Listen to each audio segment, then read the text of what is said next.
This video is to show you how to use Google Translate to translate images into text. So if I hit Google Translate app, you can see it's down at the bottom right hand corner. It's the last app here.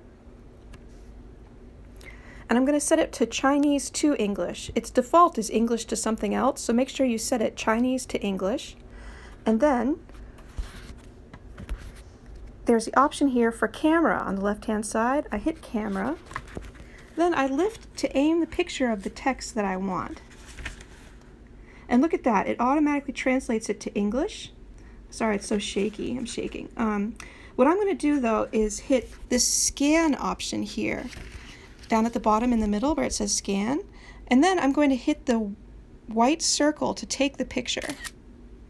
Then it takes a picture and scans it all. I'm going to click select all because I'm not choosy about what it does.